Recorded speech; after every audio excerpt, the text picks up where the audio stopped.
네, 제5기 도시재생 청년 서포터즈 카카오 브런치 작가와 함께하는 토크 콘서트 지금 시작하도록 하겠습니다. 저는 이번 토크 콘서트 진행을 맡은 조치원 도시재생 뉴딜 현장지원센터 연구원 김웅우라고 합니다. 잘 부탁드립니다. 저희 서포터즈가 1기부터 5기까지 진행이 되면서 이번 5기 때 처음으로 카카오 브런치 작가분들과 협업을 하게 됐습니다. 그래서 저희 서포터즈들과 함께 활동해주신 총 18분의 작가분들 중 대표로 4분을 오늘 이 자리에 모셨는데요. 네 분께 짧게 자기소개 한 번씩만 부탁드려 보도록 하겠습니다. 그래서 옆에 허예지 작가님부터 한 분씩 자기소개 부탁드립니다. 네. 안녕하세요. 저는 허예지 작가라고 합니다. 브런치의 필명으로는 지음이라고 쓰고 있어요. 저는 글을 짓고 그리고 이야기를 짓고 그리고 관계를 짓는 사람이 되고 싶어서 지음이라는 필명을 쓰고 있습니다. 네. 안녕하세요. 저는 유쾌하게 품격 있게라는 책을 브런치에서 출판을 했고요. 그 책의 제목처럼 유쾌하게 품격 있게 일상의 글쓰기를 하고 있는 신승환 작가라고 합니다. 반갑습니다. 안녕하세요. 저는 김인옥 작가입니다. 지금 브런치에서는 그냥 꿈이 크는 나무라는 이름으로 지금 작품을 연재하고 있고요. 이제 뭐 브런치에 이제 글을 올리면서 첫 책도 출간하고 됐고, 뭐 두 번째 책까지 지금 출간을 한 상태고요. 글을 쓰는 것을 좋아하고 글로 소통하고 싶어 하는 작가입니다. 반갑습니다. 네, 안녕하세요. 브런치에서 마케팅 전략에 관한 이야기를 쓰고 있는 민규 작가입니다. 저는 P2P 스타트업의 대표였고요. 약 3년 동안 성균관대 출신의 스타트업들을 멘토링하는 일을 해왔었습니다. 반갑습니다.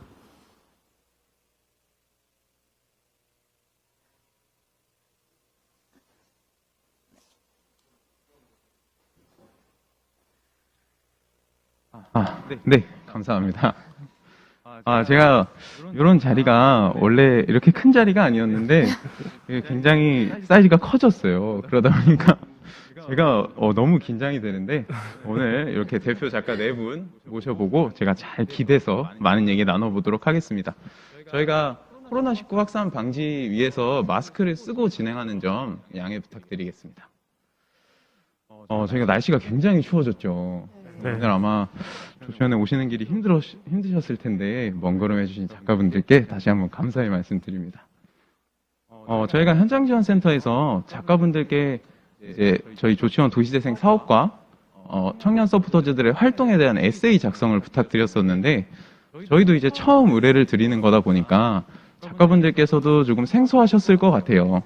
그래서 지금 한번 서포터즈 친구들을 직접 만나도 보셨고 저희 조치원 도시재생 사업을 처음 접해 보시면서 에세이를 쓰신 소감을 한 분씩 들어보고 싶은데 허예지 작가님부터 한번 말씀 부탁드립니다. 네.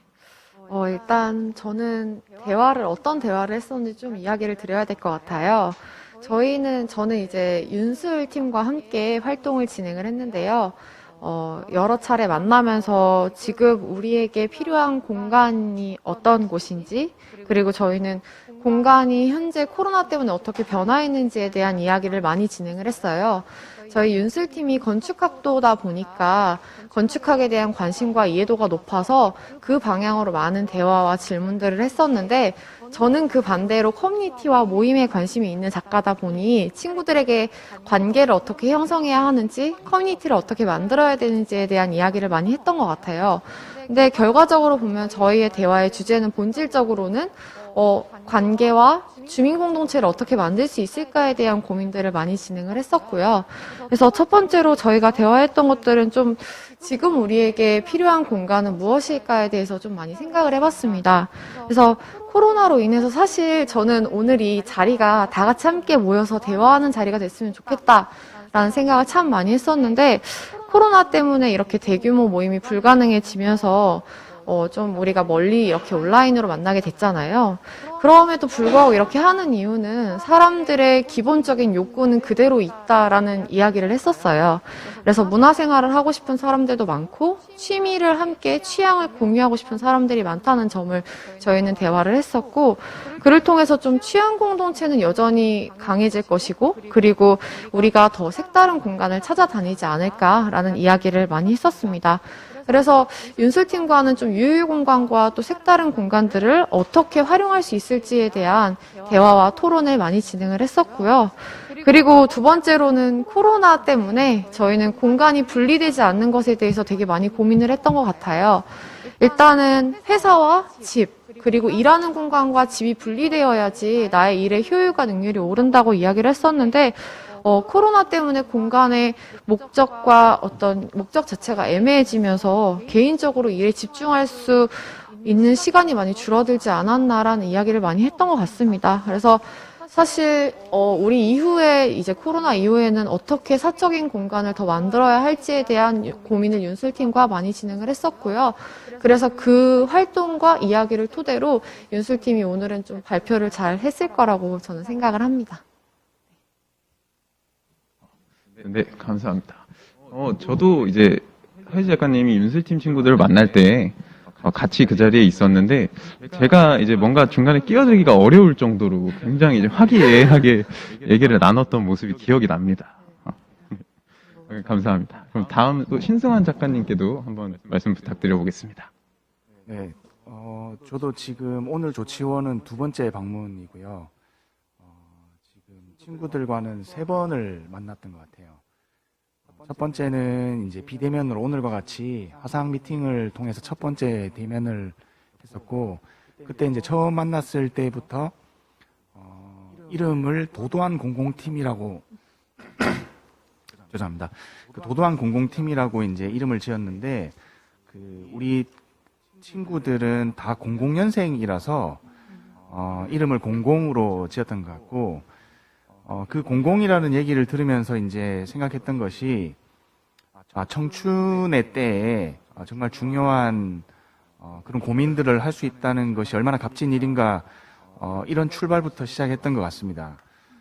그래서 처음에 우리가 비대면으로 만났을 때 활동하고자 조치원역 일대의 도시 재생 사업을 어떻게 관심을 가지고 지속적으로 할 수 있을까, 그런 고민부터 출발해보자라고 시작했던 것 같고, 저 역시 조치원을 잘 모르는 사람의 한 사람으로 조치원을 한번 와보자라고 해서 그 다음 주에 바로 우리가 조치원역에서 만나서 이 지역 일대를 한번 같이 한번 거닐었던 기억이 납니다. 그때가 한 11월 20일 정도 됐었던 것 같은데, 그때 이제 돌면서 이제 코로나 시기니까 물론 여기 사람이 이제 많이 없었고 날씨도 추웠기 때문에 좀 약간의 스산한 분위기가 있었긴 했지만, 이 일대가 이제 조치원역을 중심으로 상권이 상당히 발달돼 있고, 과거에는 많은 사람들이 오고 갔을 공간인데, 점점 더 사람이 대도시권으로 이제 집중이 되고, 지금 여기에서도 사람이 조금 이탈되는 점 때문에 어떻게 하면 관심과 지속적인 유지를 계속할 수 있을까, 이런 고민을 하면서 과제를 좀 고민을 했으면 좋겠다, 그런 얘기를 했었고요. 그러면서 뭐 저도 이제 글을 이제 쓰는 사람의 입장이니까 저는 글을 쓸 때 이제 시계열적으로 보통 글을 많이 씁니다. 그게 이제 만남부터 글을 쓰기까지의 과정들을 전부 다 한번 리뷰를 해보면서 그 속에서 이제 의미 있는 스토리들을 좀 끄집어내는 스타일로 글을 쓰거든요. 그래서 처음에 우리가 도도한 공공팀을 제가 만났을 그 시점부터 시작해서 그 팀들이 이제 생각하고 고민했던 그런 제안들을 계속해서 바뀌었어요. 제안들이. 처음에 그 친구들이 제안했던 내용들이 이제 멘토링을 받으면서도 좀 바뀐 것 같고, 마지막까지 이제 그 제안된 내용들이 자꾸 변경이 됐었는데, 사실 뭐 그런 내용들은 저는 굉장히 값진 경험이라고 생각을 하거든요. 그래서 오늘 이제 발표하는 내용이 최종적으로 이제 원데이 클래스를 중심으로 상권의 활성화를 할 수 있는 방안들을 아마 오늘 제안에서 발표를 할 것 같습니다. 그래서 그런 내용들을 가지고 전체적으로 쭉 만남부터 글쓰기까지의 시계열적인 그런 방향을 가지고 저도 에세이를 작성을 했고, 저 역시 똑같이 친구들과 청춘의 시간을 거친 사람의 한 사람으로 저는 어떤 과정을 거쳤는지를 다시 한번 돌아볼 수 있는 소중한 경험이었던 것 같습니다. 네, 감사합니다. 신승환 작가님과 도도한 공공팀이 만났을 때도 굉장히 서로 굉장히 어색해했지만 굉장히 잘 정리해서 의외로 이야기가 굉장히 잘 진행됐던 기억이 납니다. 말씀 잘 들었습니다. 그럼 이제 이어서 김인옥 작가님께도 네. 한 말씀 부탁드리겠습니다. 네. 근데 이번 도시재생 서포터즈 활동에 참여하게 되면서 이제 저 개인적으로도 정말 좋은 시간이었거든요. 그런데 도시재생 산업에 대해서 저도 그냥 막연하게 생각하다가 이번 프로젝트를 맡고 나서 이제 도시재생에 대해서 저도 좀 관심을 가지고 찾아보는 계기가 되었고요. 이제 저는 직접 대면은 안 했는데 이제 랜선 만남이랑 뭐 질문지 글 통해서 친구들을 만났어요. 그래서 친구들은 이제 저한테 거의 질문을 많이 해주셨는데, 지금 친구들이 갖고 있는 이제 뭐 취업부터 앞으로 미래에 대한 고민들이 되게 많았어요. 그래서 그런 거에 대해서 같이 이야기를 나눈 시간이었고요. 이제 제가 사실은 지금 제가 회사 다닐 때부터 지금 밀레니얼 세대랑 Z세대랑 계속 일을 해오고 있어요. 지금도 제가 신촌 소재 대학생들하고 한 2년 정도 지금 프로젝트 진행하면서 같이 이제 대화도 나누고 뭐 저기 SNS 마케팅이나 뭐 그런 걸 진행하고 있는데, 사실 친구들의 질문지를 받고 나서 친구들이 지금 저는 대학생이라고 해서 좀 어리게만 생각했는데 질문지를 받고 나서 사실은 깜짝 놀랐어요. 와, 친구들이 가치관도 뚜렷하고 소신도 있고, 그래서 앞으로 이 친구들이 뭐 국가나 지역사회에서 좀 이런 기회들이 되게 많았으면 좋겠다, 참여할 수 있는 기회가 많았으면 좋겠다고 생각을 했고요. 저는 에세이의 주제를 세상이 중심이 될 청춘에게 묻다라는 주제로 썼어요. 그래서 친구들이 뭐 국가나 지역사회나 이런 사회에 우리한테 원하는 거는 또 어떤 걸까? 이 친구들이 앞으로 미래를 위해서 어떤 거를 추구하고 할까? 그런 거에 대해서 좀 많이 저도 같이 고민하는 시간이었고, 좀 앞으로 좀 친구들이 이런 다양한 기회가 주어져서 지역사회 문제에 같이 참여할 수 있는 좀 시간이 많아졌으면 하는 바람입니다. 네, 감사합니다. 학생들의 질문이 생각보다 이제 디테일해서 당황하셔서 그랬던 건지, 그때 이제 PPT까지 손수 만들어 오셔서 너무 많아가지고 질문이 많아서 친구들에게- 그냥 대답해주기가, 그래서 이제 저는 이제 PPT 만들어서 이제 친구들한테 좀 읽어봤으면 좋겠다고 해서 그냥 그렇게 작성을 했어요. 감사합니다. 네. 그럼 이어서 민규 작가님께도 한 말씀 부탁드려 보겠습니다. 저는 먼저 굉장히 재미있었던 경험이라는 생각이 나는데요. 저는 개인적으로 이제 스타트업 대표이기도 하고 이전 회사에서 이제 상장의 경험이 있습니다. 그렇기 때문에 이제 벤처 영역에서 본격적인 창업을 하겠다고 하는 친구들한테는 멘토링을 했었던 경험이 많은데, 도시재생이라고 하는 어떻게 보면 이제 지역의 문제를 해결하겠다는 단위에서 멘티들을 만난 거는 최초의 경험이었었던 것 같아요. 그래서 지금까지 내가 경험해보지 않았었던 그런 어젠다를 가진 친구들과 대화를 하면서, 이 친구들은 뭐 이런 이야기를 하고 있구나, 이런 생각을 갖고 있구나를 이제 현실에서 이제 만나볼 수 있는 좋은 경험이었었던 것 같고요. 매우 다행스럽게도 제가 이제 작년에 이제 디랩이라고 하는 협동조합을 이제 하나 만들게 되면서 대전이라고 하는 곳에서, 저는 고향이 대전입니다. 대전이라고 하는 지역에서 도전을 어떻게 할 수 있는가에 대한 문제를 풀어나가기 위해서 여러 가지 활동을 했었던 적이 있었습니다. 그러면서 이제 제 나름대로의 결론은 무엇이었나 하면은, 지역이 살아남기 위해서는 지역 자체만의 어떤 리소스를 개발하거나 하는 것으로는 이제 불완전하고, 서울에 있는 사람들을 지역으로 끌어내리든지 아니면은 외국인들을 지역으로 끌어내릴 수 있는 그런 역발상의 시스템을 실제로 이제 실행에 옮기는 것만이 지역을 살아남을 수 있겠다 하는 생각을 했었었는데요. 제가 약 1년 동안 그런 이제 발상을 실제로 이제 실현하고 있는 팀들을 뭐 서천이나 문경 뭐 이런 곳에서 만나기도 했고, 이런 사례들을 이제 팀들한테 이제 얘기를 해보면서 이게 이제 실제로 이제 가능하구나. 이게 개념적으로는 이제 서울 사람들을 이제 지역에 끌어들인다고 하는 게 참 이게 가능할까? 저도 그걸 이제 가설로 생각했을 때는 이게 가능할지 잘 몰랐었는데 실제로 그것들을 이제 하고 있는 팀들을 보면서 저도 확신을 갖게 되었고, 지금 현재 대전에서 그런 일들을 하고 있는 중이고, 저와 만난 친구들한테도 그게 가능하다고 하는 이야기를 전해줄 수 있어서 매우 즐거운 시간이었습니다. 네, 감사합니다. 민규 작가님과 뉴딜러 팀이 첫 만남 이후에 그 팀장 친구가 저한테 직접 이제 카톡으로 이제 굉장히 유익한 시간이었다. 저한테까지 이제 감사드린다고 답변이 왔었던 기억이 또 납니다. 네. 저도 이제- 재미있는 경험이었습니다. 네. 감사합니다. 작가님들께 이제 활동 소감을 한 번씩 들어보았는데, 그러면 제가 이제, 서브터즈 친구들이 이전에 이제 질문을 남겨줬던 이제 자료를 통해서 몇 가지 질문을 작가분들께 드려보도록 하겠습니다. 그리고 혹시 지금 줌을 통해서 서브터즈 친구들이 저희를 보고 있을 텐데, 채팅에 혹시 실시간으로 궁금한 사항이 있는 친구들은 남겨주시면 제가 한번 몇 가지 뽑아서 질문을 드려볼게요. 근데 저희가 항상 이렇게 소프트웨어 친구들에게 부탁 아닌 부탁을 하는데 저희 친구들이 부끄러움이 좀 많아요. 그래서, 채팅이 안 올라올 경우를 대비해서 제가 이제 몇 가지 또 뽑아왔습니다. 먼저 김인옥 작가님께 질문 네. 드려볼게요. 네.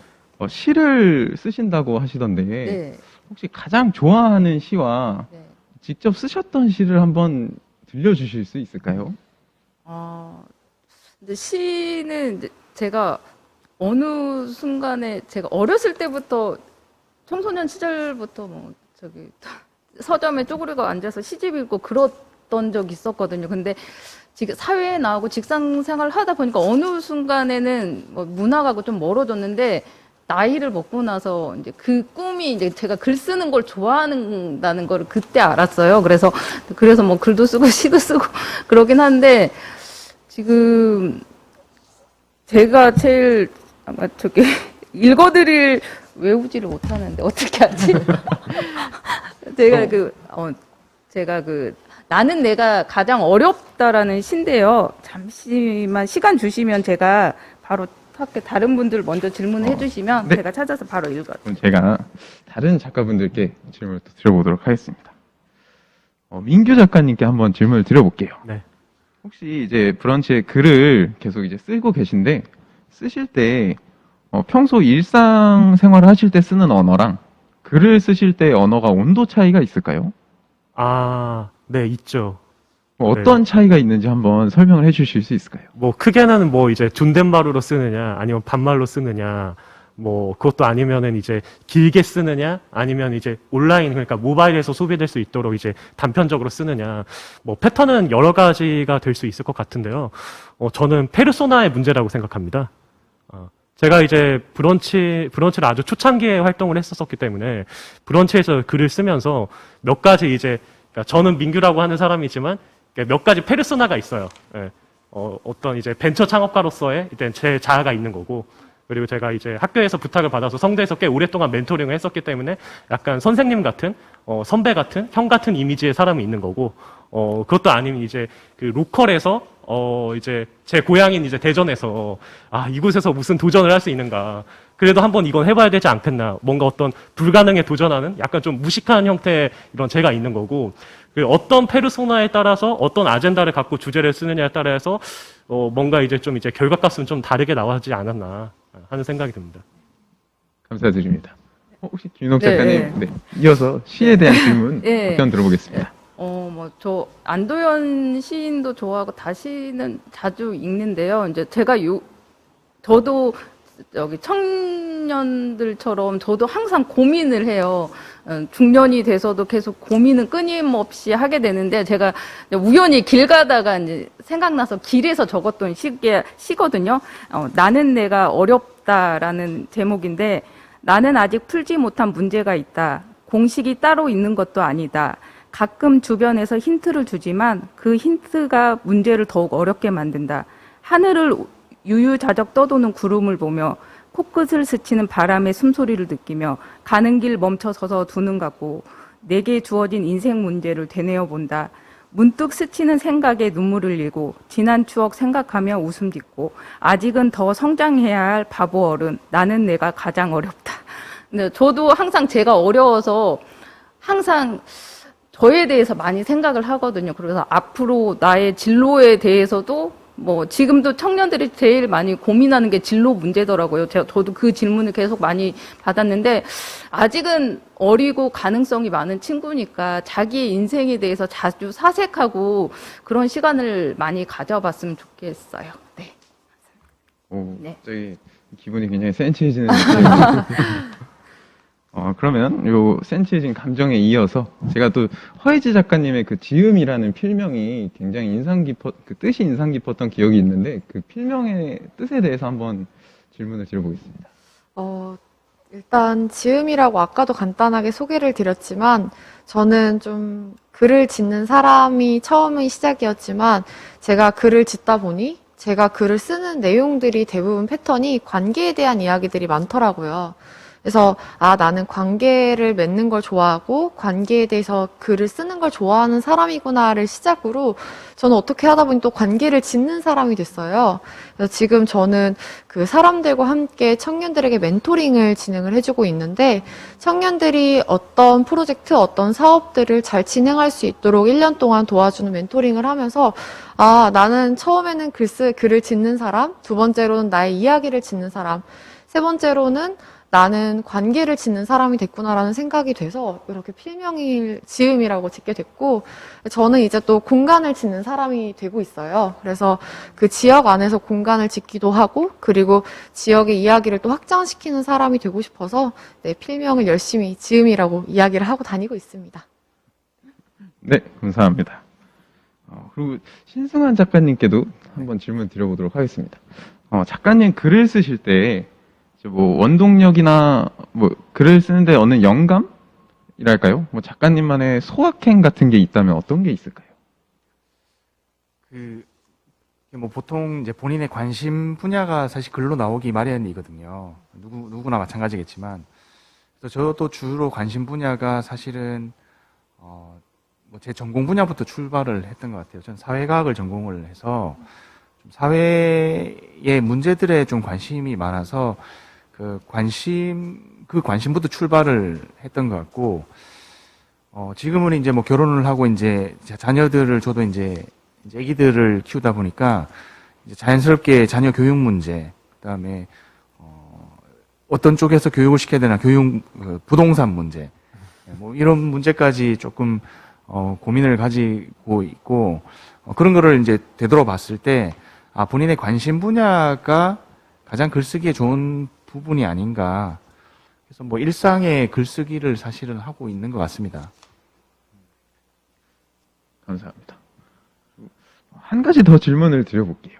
그 서브터즈 친구들이 옛날에 남겨줬던 질문인데 작가님이 쓰신 글 중에 새로움은 설레이는 일이기도 하지만 두려움의 다른 말이다 라는 문구를 굉장히 인상 깊어한 친구가 있었어요. 이 뜻에 대해서 한번 풀어주시면 어떨까요?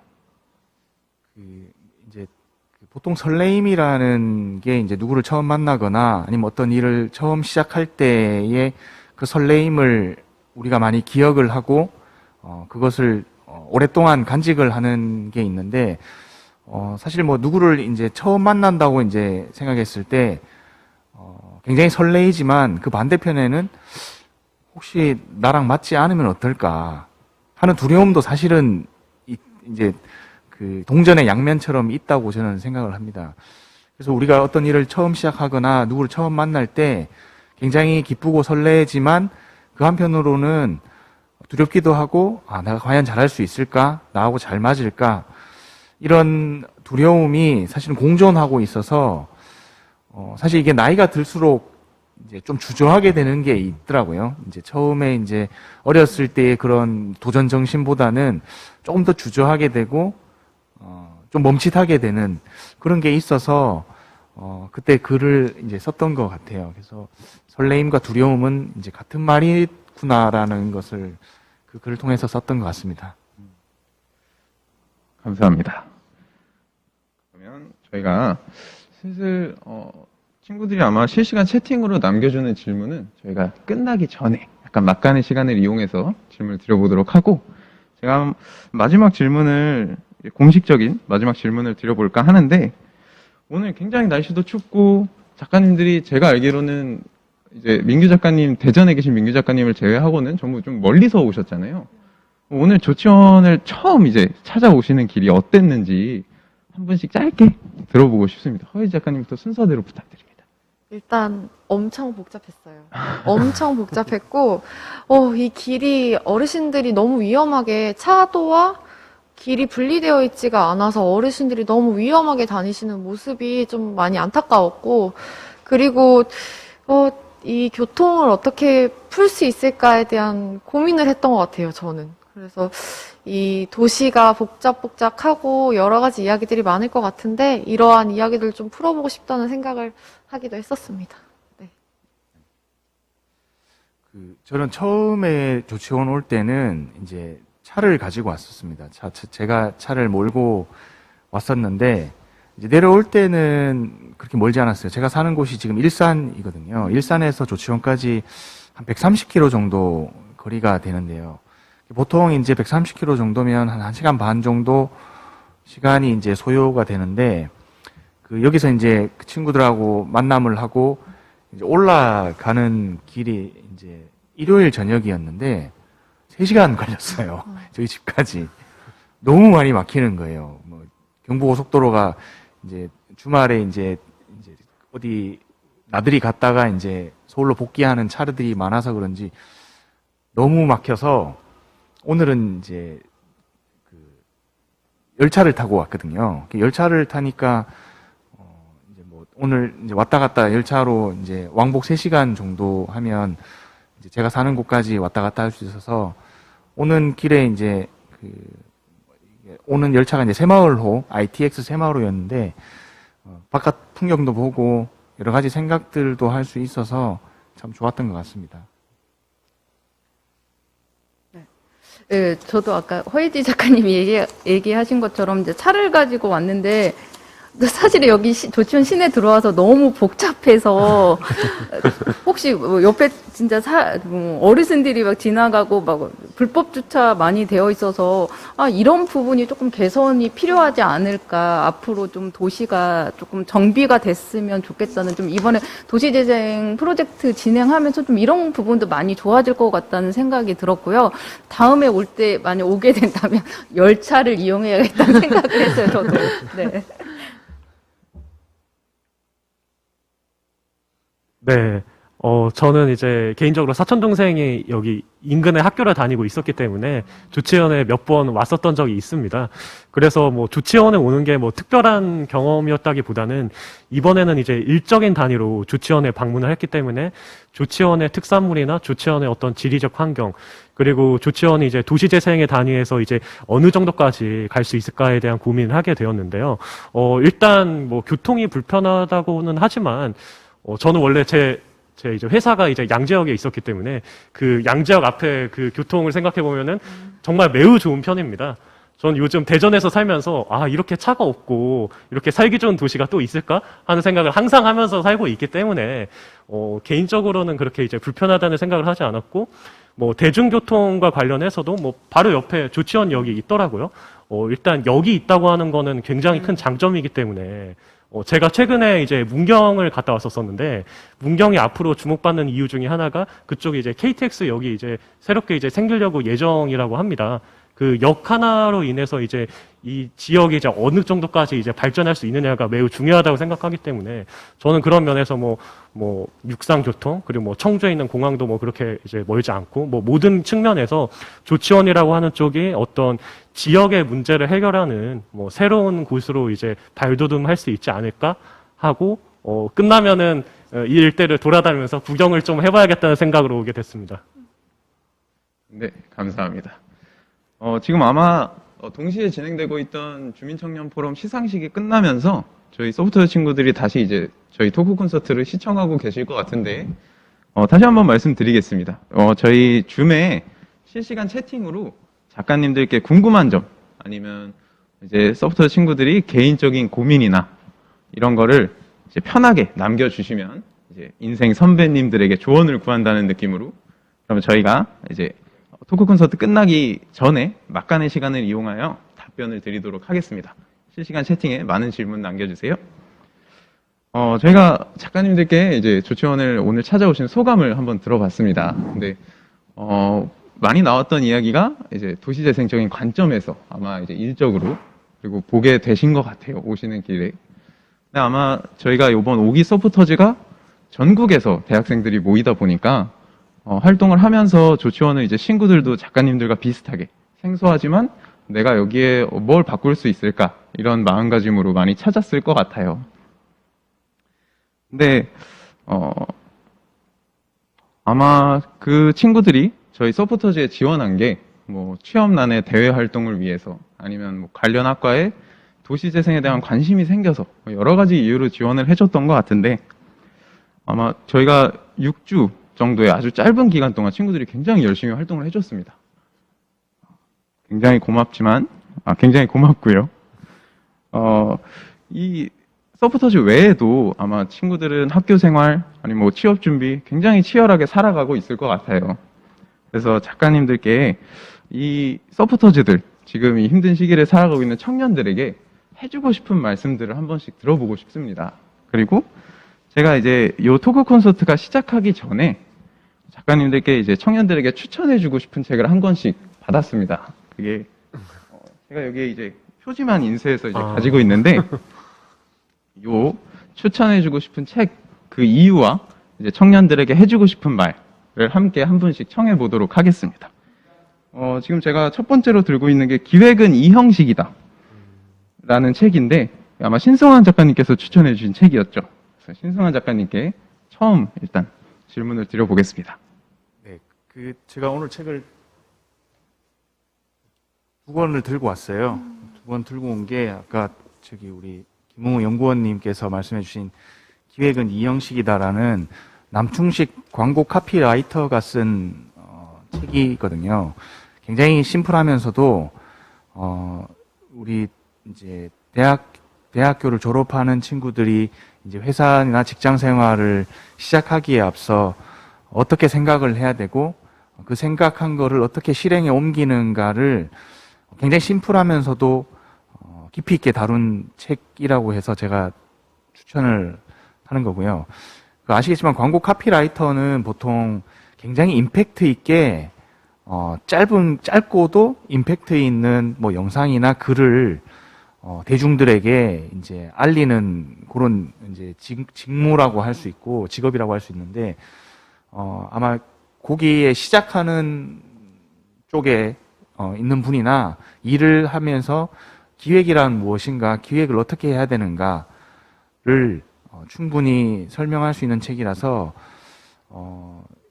대학교를 졸업하는 그리고 직장을 준비하는 친구들한테 굉장히 유익한 책이지 않을까 하는 생각을 해서 이제 들고 왔습니다. 이 책을 읽으면 여러 가지 추가적인 또 추천 책들이 여기 안에 나와요. 여기 남충식이라는 광고 카피라이터에게 가장 감명을 준 책도 나오거든요. 그 책도 같이 읽어보면 굉장히 도움이 될 것 같고, 나머지 하나는 제 책인데요. 뭐 제 책을 광고하려고 들고 나온 건 아니고, 제가 글을 어떻게 쓰게 됐고, 책을 어떻게 출간했는지를 짧게 설명을 드리면, 뭐 책을 출간하려고 저는 이제 글을 써온 거는 아니고요.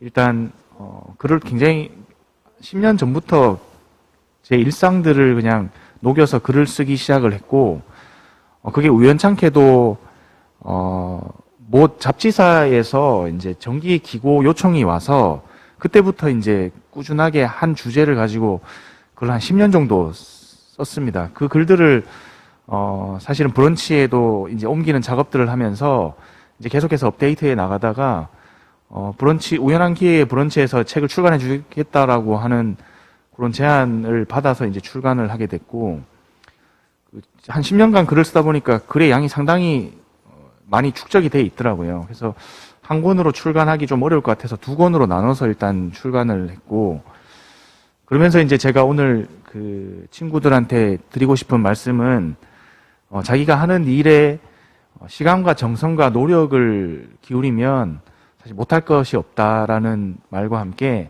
자기가 하는 일에 본인만의 의미 부여를 하는 게 중요하거든요. 내가 하는 일이 값진 일이고 가치 있는 일이다라는 본인만의 의미 부여가 있어야지 본인의 일을 계속할 수 있고 본인의 삶에 만족을 할 수 있다는 생각을 하면서 오늘 뭐 제가 추천한 책과 드리고 싶은 말씀을 한번 드려봅니다. 네, 감사합니다. 신승화 작가님. 그럼 다음 이어서 제가 이제 두 번째로 들고 있는 책이 아티스트 웨이라는 책입니다. 이 책은 이제 민규 작가님께서 추천해 주신 책이었는데 그 이유와 이제 청년들에게 해주고 싶은 말씀 한 말씀 부탁드립니다. 아, 네. 저는 줄리아 카메론의 아티스트 웨이라고 하는 책을 정말 좋아합니다. 네. 어느 정도로 좋아하는가 하면은, 저한테 이제 중요한 후배들한테는 항상 저 책을 사서 보내주곤 합니다. 뭐, 왜 제가 그런 감정을 갖게 됐는지에 대해서는 뭐, 제 20대 시절의 이야기를 하지 않을 수가 없을 것 같은데요. 저는 살면서 참 많은 방황의 시기를 거쳐온 것 같아요. 제 원래 학부 전공은 법학이었었거든요. 20대 학부 시절에 만났었던 제 친구들이 제일 많이 하는 일 중에 하나가 이제 변호사입니다. 아마 제 인생도 그냥 그대로 흘러갔다고 하면은 지금쯤 변호사가 되어 있을 수 있겠죠. 그런데 이제 제 인생은 어느 시점에서부턴가 이제 다르게 흘러가기 시작했어요. 예, 군대를 전역하고서 학교에 복학을 했는데, 그전에는 이제 보이지 않았었던 게 이제 많이 보이기 시작하는 겁니다. 이게 내가 아는 세상인가? 라고 할 정도로 뭔가 급격한 기술의 변화, 사회의 변화, 그리고 이제 이것도 이제 중요했죠. 이제 법과대학이 폐지되면서 이제 저희 학교가 이제 로스쿨로 바뀌게 되고, 친구들은 이제 군대 가기 전에는 사법시험을 준비했는데, 군대 갔다 와서는 로스쿨 시험을 준비하고 있고, 뭔가 좀 어떤 변화가 있었었어요, 이제. 그 변화가 없었으면 제가 고민을 하지 않았을 텐데, 그런 변화가 생겨서 저는 고민을 해야만 했고, 그래서 어떻게 살아야 되는가, 인간이 성장하기 위해서는 무엇을 해야 되는가를 주제로 내가 풀 수 없는 문제에 대한 고민을 많이 했었던 것 같습니다. 뭐 그러다 보니까 저는 이제 책을 많이 읽게 되었고, 강남에서 이제 꽤 큰 독서 모임을 이제 운영을 하면서 함께 대화하고 토론하고 뭐 그러면서 이제 제 문제에 대한 어떤 답을 스스로 찾아 나갔었던 것 같아요. 그러면서 이제 제가 얻게 된 나름의 어떤 결론이랄까? 나름의 이제 제 답이 있다고 한다고 하면은, 나만의 지식을 만들어야 한다는 것입니다. 그러니까 누군가가 하는 누군가의 이야기, 뭐 누구나 할 수 있는 이야기, 뭐 이런 것들을 하는 게 아니라 오직 이 세상에서 나만이 할 수 있는 나의 경험에서 나와서 나의 지식에서 우러나와서 나만 할 수 있는 그런 이야기를 하는 것이 매우 중요하다. 그러면 이것을 어떻게 해야 하는가? 저는 그 과정이 글을 쓰는 과정에 담겨 있다고 생각을 했습니다. 그래서 저는 매일 아침 일어나면은 뭐 아티스트 웨이 보면 뭐 모닝 페이지다, 뭐 아티스트 데이트다, 뭐 이런 것들이 있는데 아침마다 글을 썼어요. 어떤 글이라고 하더라도 그냥 무조건 썼습니다. 일주일 단위로는 일주일을 정산하는 글을 썼고요. 한 달 단위로는 한 달을 정산하는 글을 썼고, 그리고 또 그 내면의 이야기를 들고 다른 사람들과 그 아티스트 웨이 모임을 만들어서 많은 대화를 해왔습니다. 그러면서 아무것도 몰랐었던, 세상을 어떻게 살아가야 할지 몰랐었던 저한테 어떤 미션이나 비전이나 코어밸류라고 부르는 것들이 이제 생겨나기 시작했고, 그것으로 인해서 제 인생을 조금씩 바꿔 나갈 수 있었습니다. 그래서 이 책 꼭 추천하는 바입니다. 네, 감사합니다. 그리고 제가 이제 세 번째로 들고 있는 책이 그대 스스로를 고용하라. 구분영 작가님의 책인데 이건 김윤옥 작가님이 네. 추천해 주신 책이었죠. 네, 제가 추천한 책이 변화 전문가 구본영 소장님의 그대 스스로를 고용하라인데요.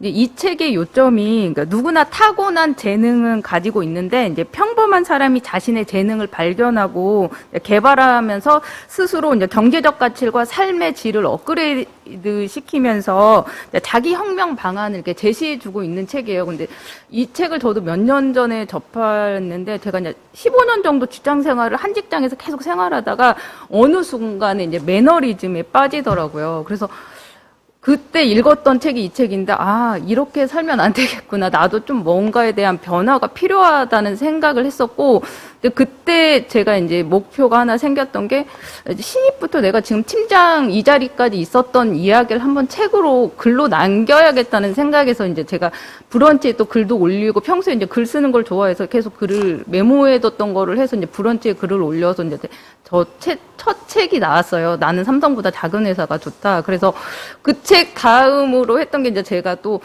밀레니얼 세대하고 Z세대하고 계속 신입사원들이랑 계속 뭐 면접하고 뭐 같은 프로젝트 진행하면서 친구들하고 느꼈던 거를 제가 이제 뭐 90년생이 팀장의 성과를 만든다. 이제 그 책을 다음 책으로 출간을 했었는데 저도 밀레니얼 세대들하고 같이 Z세대들이랑 이제 얘기하면서 저도 많이 배우거든요. 그래서 그런 부분에 대해서 이제 변화가 필요할 때 좀 내가 지금 내 위치를 파악할 때 좀 도움이 되는 것 같아서 지금도 저도 가끔씩 제가 좀 고민되는 거 있으면 한 번씩 이렇게 메모했던 부분 떠들러 보고 그러는데 이제 여기에서 이제 보통 직장인들이 생각하는 게 이제 특성이 고용 당한다고 생각을 하는데 이제 구본영 소장은 이제 그 고용 당한다는 개념을 죽이고 이제 스스로 고용인이 돼서 나를 고용해서 그런 마음으로 내가 CEO가 되어서 이제 생각을 하라고 이제 사고의 전환이 필요하다고 해요. 그래서 이제 가끔 같은 생각 때문에 이게 계속 맴돌 때가 있는데 그럴 때는 지금 내 위치를 파악하고 내가 앞으로 어떤 거를 해야 할까 그런 고민이 필요할 때 한 번씩 읽어보면 도움이 될 거예요. 그리고 친구들이 저한테 가장 많이 했던 질문이 뭐 꿈이 지금 현재 꿈이 없고 무엇을 잘하는지 모르겠다고 그런 질문을 되게 많이 했거든요. 근데 누구나 잘하는 거 타고난 재능은 하나씩은 가지고 있다고 해요. 그래서 지금 나의 재능을 찾지 못했다고 해서 절대 늦은 건 아니니까 지금부터 좋아하고 관심 있는 것들을 찾아서 계속 배우고 발전시키다 보면 그것이 또 나의 또 다른 재능이 될 거거든요. 그래서 그런 거 재능을 계속 찾아보고 사색하는 시간, 뭐 공부도 많이 하고 책도 많이 읽었으면 좋겠고요. 그 말콤 글래드웰의 아웃라이어의 1만 시간의 법칙이라는 그게 나와요. 그래서 1만 시간을 투자하면 재능이 없던 사람들도 그게 새로운 재능이 돼서 전문가나 마스터가 될 수가 있다고 하거든요. 그래서 친구들도 꾸준히 자기의 재능이 관심 있고 좋아하는 것을 찾아서 더 업그레이드 해 나갔으면 좋을 것 같아요. 그리고 헬렌 켈러가 이런 말을 했어요. 하나의 문이 닫히면 다른 하나의 문이 열리게 마련이다. 그러나 우리는 너무나 자주 후회 속에서 오래도록 닫혀진 문을 쳐다보며 아쉬워한다. 우리 앞에 또 다른 문이 열려 있는 것도 알지 못한 채. 지금 친구들은 100세 인생 중에서 하루 24시간으로 보면 지금 새벽 기상도 안 한 시간을 살고 있거든요. 그러니까 앞으로 자기의 재능하고 꿈을 찾을 시간은 많으니까 너무 조급하게 생각하지 말고 현재 자리에서 내가 할 수 있는 거, 내가 조금 더 관심 있는 분야를 찾아서 더욱 노력해서 자신의 가치와 꿈을 인정받을 수 있는 자리에서 더 큰 세상에서 홀랄 날았으면 좋겠습니다. 감사합니다. 네, 감사합니다. 그리고 제가 마지막으로 들고 있는 책은 아무튼 메모라는 책입니다. 이거는 이제 허예지 작가님께서 추천해 주신 책인데 그 이유와 한 말씀 또 부탁드려보겠습니다. 네, 사실 저는 책을 추천드리기 전에 제가 드리고 싶은 말씀을 좀 정리해서 드리려고 해요. 일단 저는 오늘 강의를 좀 정리를 해서 왔는데 하고 싶은 일을 하는 방법이 저의 어떤 오늘 이야기의 주제였어요. 그래서 여러분들한테 제가 어떻게 일을 해왔고 어떻게 많은 일들을 해왔는지에 대해서 이야기를 해드리고 싶었거든요.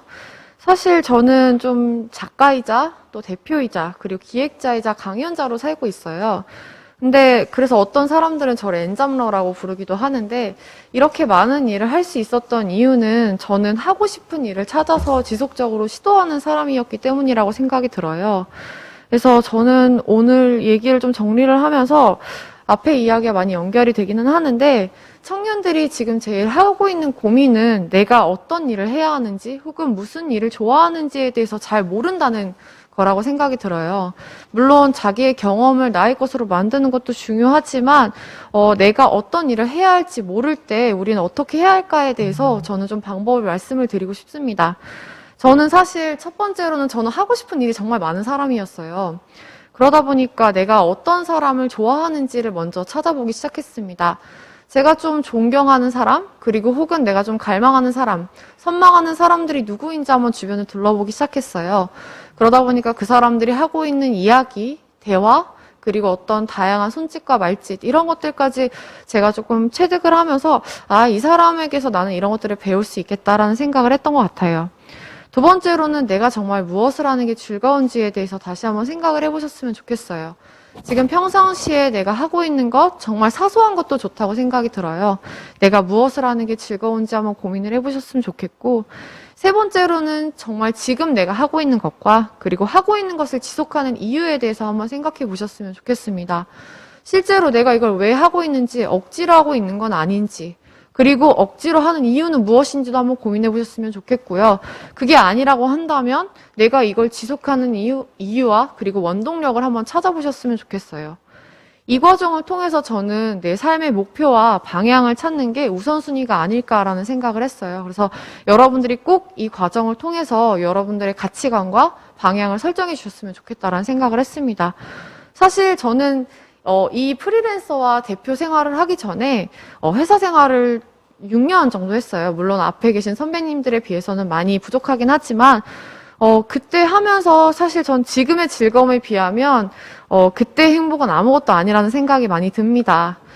저는 글 쓰는 사람이 되겠다고 퇴사를 해서 글을 쓰기 시작해서 브런치 작가가 됐어요. 그리고 나서 작가가 되고 나서 보니, 나는 주변 사람들에게도 글이 정말 좋은 도구이자 요소가 될 수 있다는 걸 알리고 싶다라고 해서 강연자가 됐어요.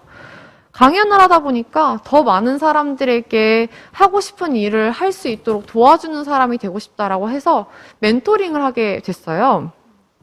그리고 결국에는 사람들이 함께 모여서 관계와 마음을 돌보는 일을 했으면 좋겠다라고 해서 이렇게 지금 저는 공간을 기획하고 만드는 대표가 됐는데요. 사실 저는 모든 단계의 시작은 제가 아까 말씀드렸던 1, 2, 3번을 질문을 하면서 나의 관심사부터 시작을 했다고 생각이 들어요. 근데 그 관심사를 엮어내게 된 계기는 저는 이 책에서 해답을 찾았어요. 사실 아무튼 메모라는 책인데 제가 정말 좋아하고 자주 읽는 책이에요. 저는 이 책을 읽으면서 내가 했던 이야기들이 다 여기 있네. 그리고 내가 하고 싶었던 말들이 여기 있네 해서 제가 좋아하는 사람들, 주변 사람들에게 추천을 해주고 있는데요. 한 두 구절만 좀 말씀을 드리고 저는 이 이야기를 마무리하도록 하겠습니다. 이 앞에 표지에 이것으로 나의 내일이 만들어질 것이다 라는 이야기가 있어요. 연필이 있고 그리고 메모지가 있습니다. 제가 45페이지였나요? 네. 접어놓은 데가 있어요. 네. 꿈은 가치와 관련이 있다. 그리고 꿈과 가장 불편한 관계를 맺는 곳이 바로 현실이다라는 이야기를 합니다.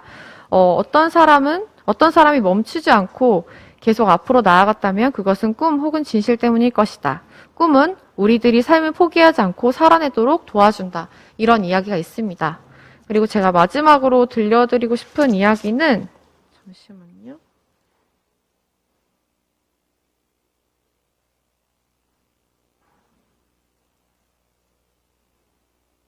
접어놨는데 네. 꿈은 수많은 이유가 모여 그 일을 할 수밖에 없었던 그런 일, 포기하면 내가 아닌 것 같은 그런 일이다 라고 이야기를 합니다.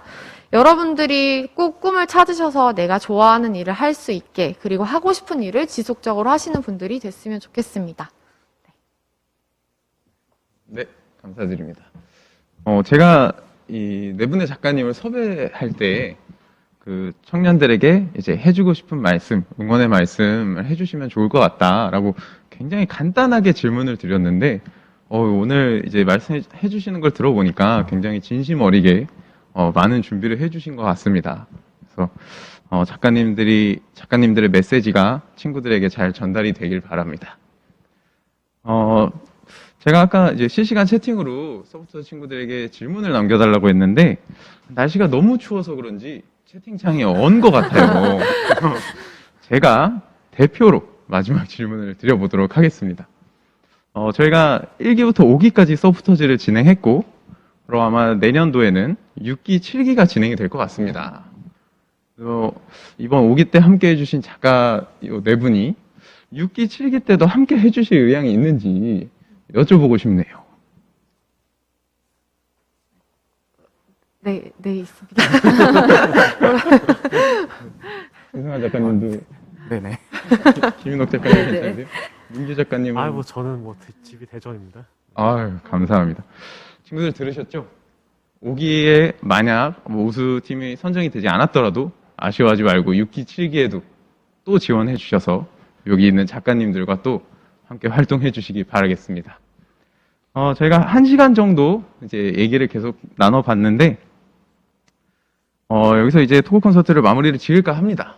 그래서 1시간여 동안 제 불안한 시선 처리와 함께 해주신 모든 분들께 감사의 말씀드리면서 어려운 상황에 모두 코로나19 잘 피해 가시길 바라겠습니다. 앞으로의 서포터즈 여러분들의 삶을 또 응원하면서 저는 여기서 마지막 인사를 드리도록 하겠습니다. 감사합니다. 감사합니다.